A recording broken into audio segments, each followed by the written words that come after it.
World of Darkness storytellers can confirm this bit of party building. When you were putting together your ragtag bunch of supernatural creatures and you needed somebody to play the older, experienced type to serve as peacemaker between the various critters, you always looked at your best player and asked, "Are you my mummy?" That brings us to the latest Mad Musings, Mummy the Resurrection. The concept was brilliant. Ancient warriors who couldn't stay dead in an eternal conflict. Their chief weapon was experience and magic. Lots of magic. However, they never found their niche for mechanical reasons and storytelling limitations. It was fun to play as one, but an all-mummy party was practically impossible, no matter how hard you tried. Believe me, I tried. It's time to look at the World of Darkness entry that looked great on papyrus, but they never could wrap it up. I'm Mr. Welch, and it's time to walk like an Egyptian. Back in Vampire 1st Edition, Stephen Week put together a short supplement to Vampire the Masquerade called Mummy. The resurrection part wouldn't get added on until years later.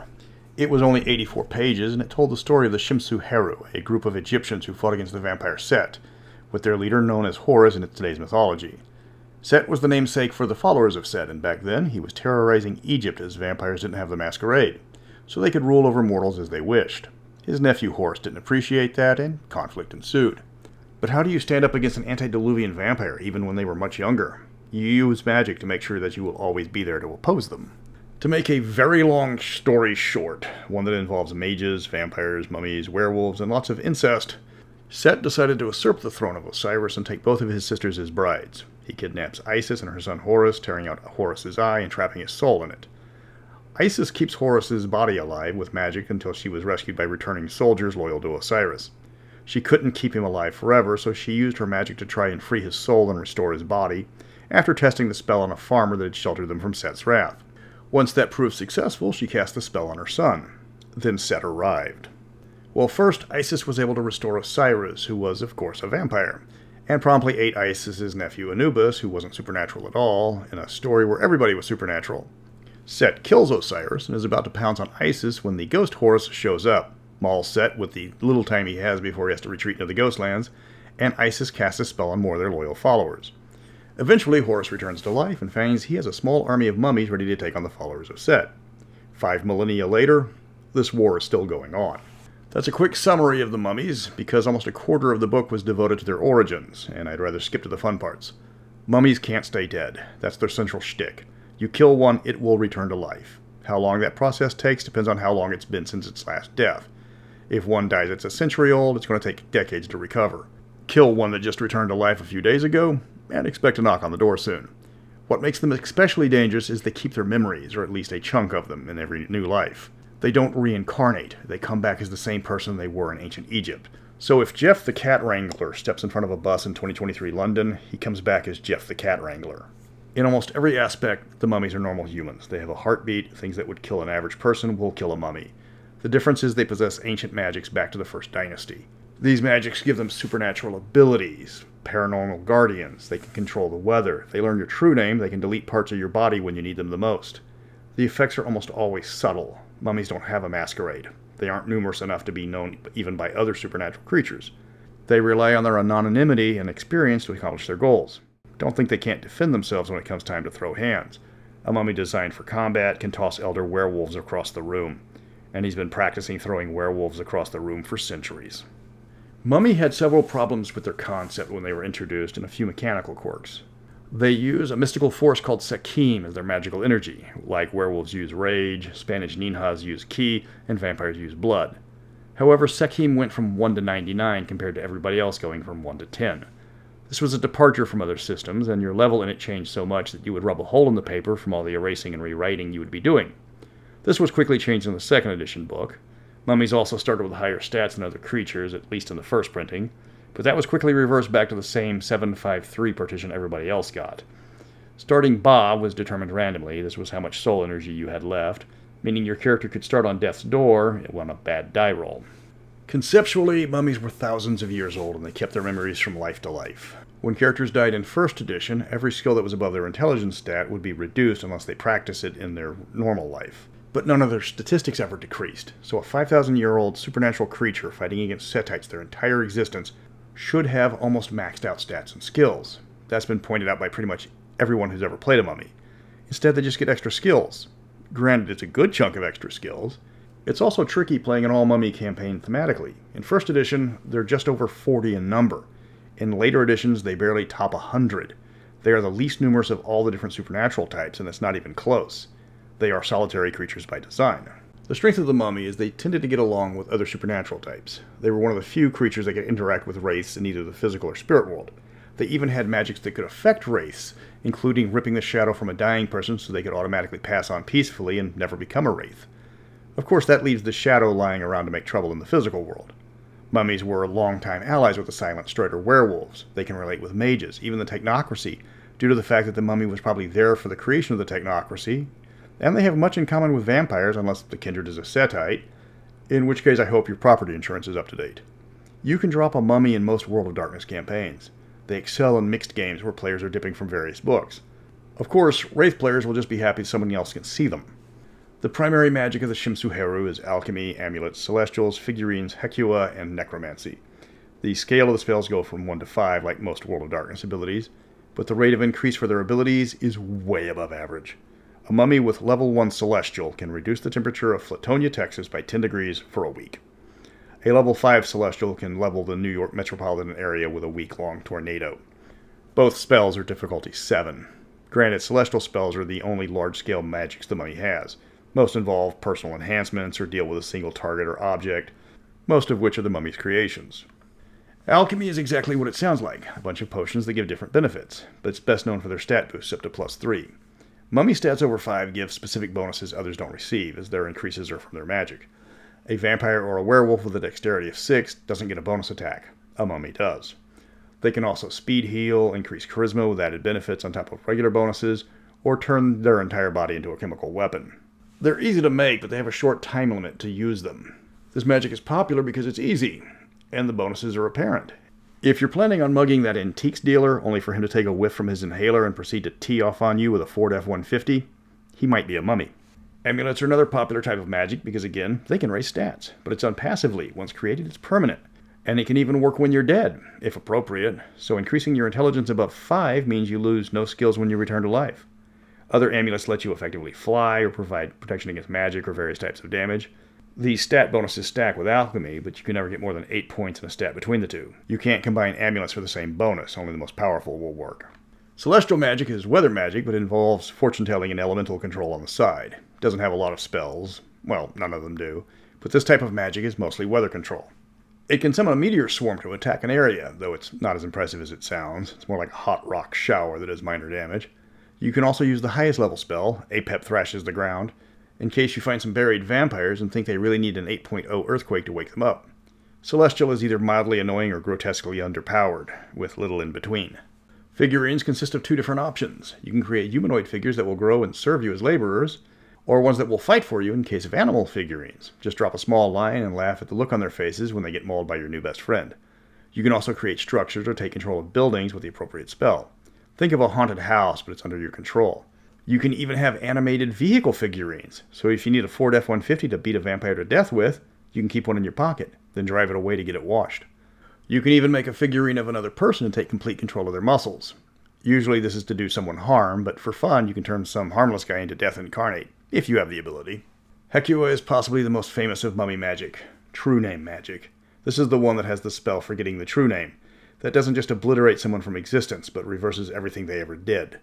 Forget the true name was feared for a reason, as you can't bring back someone from the dead if you can't remember they even existed. You can learn the true names of creatures, minerals, vegetables, anything.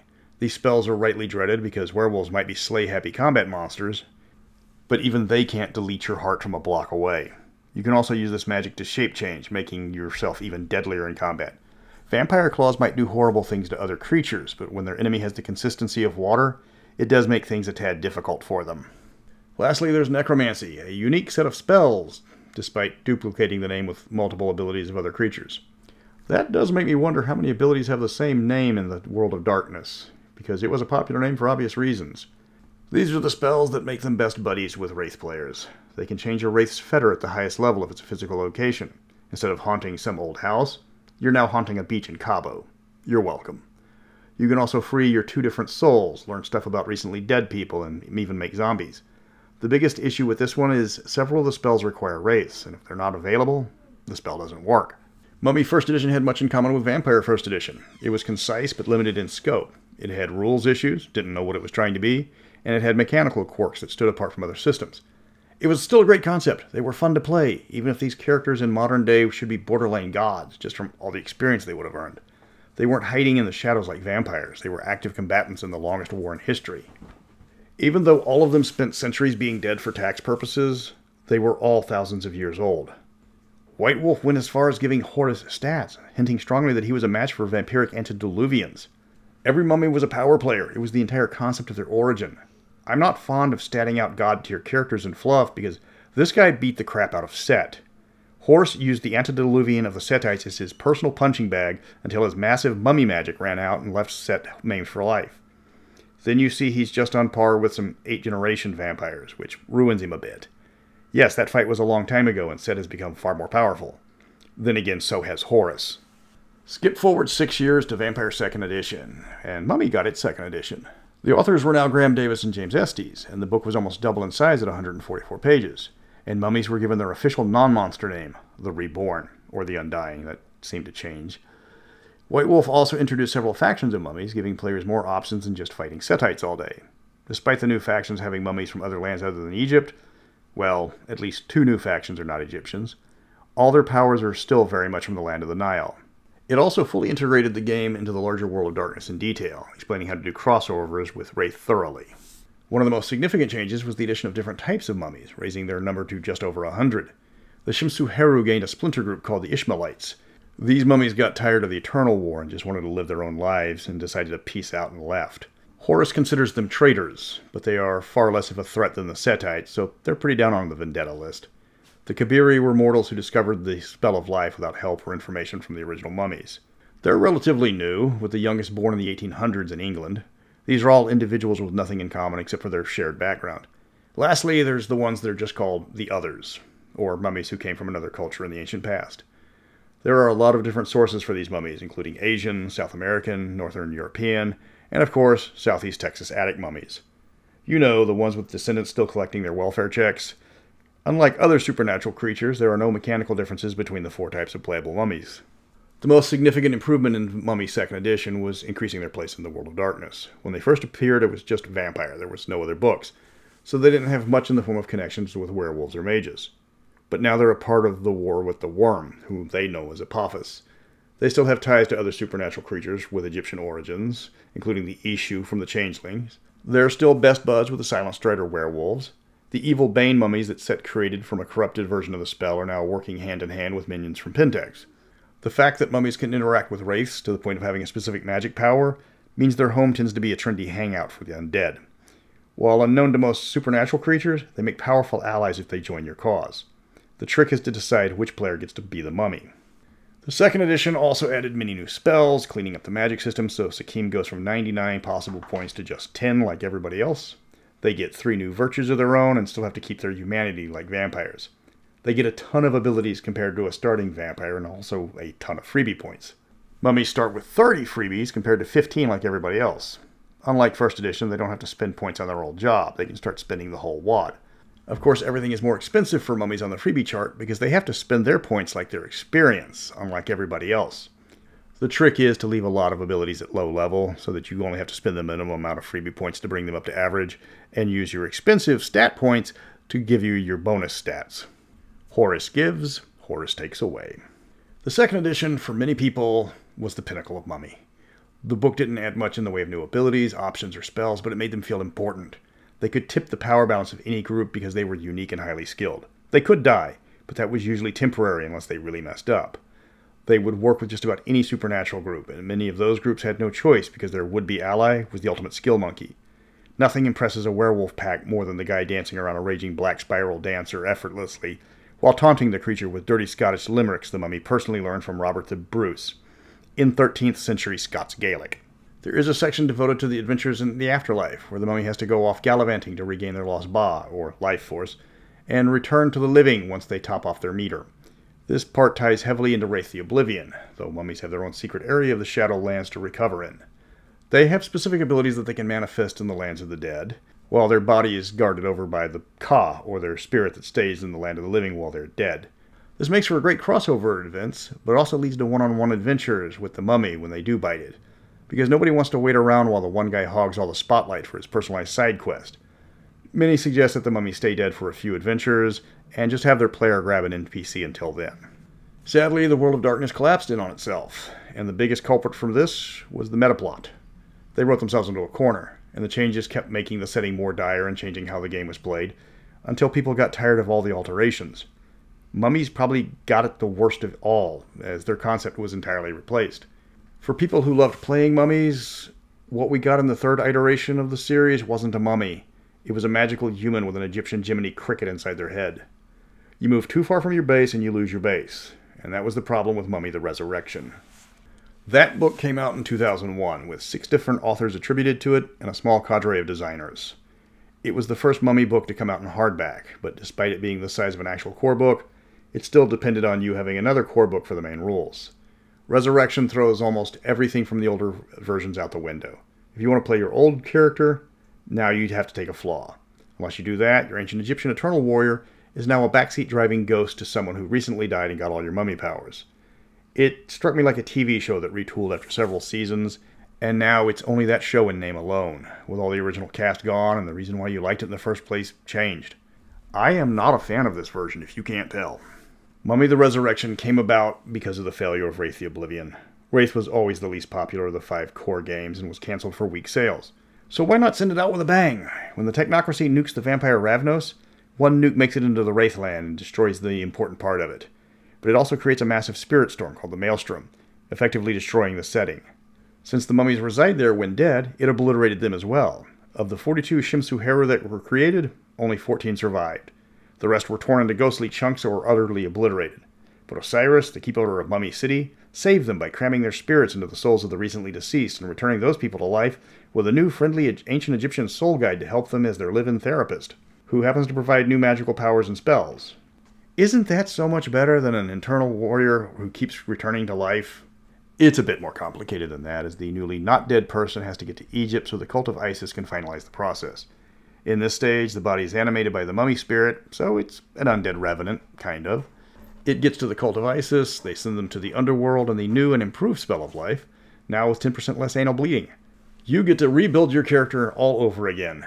Gone are the extra skills, and you start with fewer freebie points, which for Mummy just ain't right. Suppose you want to play your old Mummy. In that case, you have 2 choices. Either be a renegade who won't undergo the new spell, in which case you're penalized, or become one of the Inku, the rejuvenated Shimsu Heru who are able to survive the Spirit Storm, and gain all of the abilities of the new spell of life and remain the eternal warrior you have been since the time of the pharaohs. Of course, there's no rules for them. There are new spells for you, and a whole host of mummy abilities that are new to the creature. There are now different versions of the Egyptian mummies, each with their own special rules and drawbacks, unlike previous versions with no mechanical differences. You can also play as Chilean or Chinese Undying, though sadly, Houston Attic welfare mummies didn't return in this game version. The overall theme of Resurrection is the mummies are now truly alive. They have been given another chance at life and value it even more. Their senses are enhanced, colors are brighter, sounds are clearer, and everything is more intense. They can see emotions by looking at people. They can scan a crowd to see who's feeling guilt, love, or joy. They can see illness and death in their spirit forms, detecting who's not long for the world. They heal twice as fast as immortals. They can resist poisons and diseases. Their blood is twice as potent as a vampire, but it has the drawback of increasing their humanity and enforcing that increase. You might be the basest of Sabat, but if you grab a few pints from an Undying, you will find yourself incapable of harming others for a while. The rest of the mummy powers are still from their spells, with a few tweaks. The book goes into Middle East geography for a chapter, though it's from a historical view rather than discussing the region's history in the World of Darkness. There's a few references here and there to supernatural activity, but it's more like throwaway lines than breaking down vampiric activities or where the Silent Striders have their cairns. It does cover the geography of the spirit world. What little is left of it as the Maelstrom rages unabated thanks to the spirit nuke. It lets everybody know that this thing is ridiculously dangerous by pointing out that it does 8 dice of lethal damage a turn at its weakest point. It gives rules for surviving in the few pockets safe from the storm, but generally there is no wandering the spirit realms anymore. Wraith the Oblivion has been nuked into oblivion. When the World of Darkness died in a convoluted metaplot-driven death of its own creation, Mummy died with it. It had been coming for a while. White Wolf committed the fatal sin of requiring you to buy books to see what changed from expansion to expansion. The best description I've heard was the World of Darkness metaplot was reading like a slow-motion Wicket edit war, with each book by another author changing the previous lore a few books back. Mummy suffered from this, possibly more than the other races. Despite it being given Creature the Plotline treatment in its 3rd edition, it was never its own game. It didn't get any supplements of its own, it was the supplement. Mummies played no significant part in the overall plotline, despite Horus being a power player in the meta plot that was hammered home multiple times. Mummies were supposed to be on par with the most powerful supernatural creatures, but that was just fluff. Mummy the Resurrection personifies the rise and fall of the World of Darkness. 1st edition had great ideas, but mechanically was clunky. 2nd edition found the right mix of powers and fluff, making for interesting but balanced characters.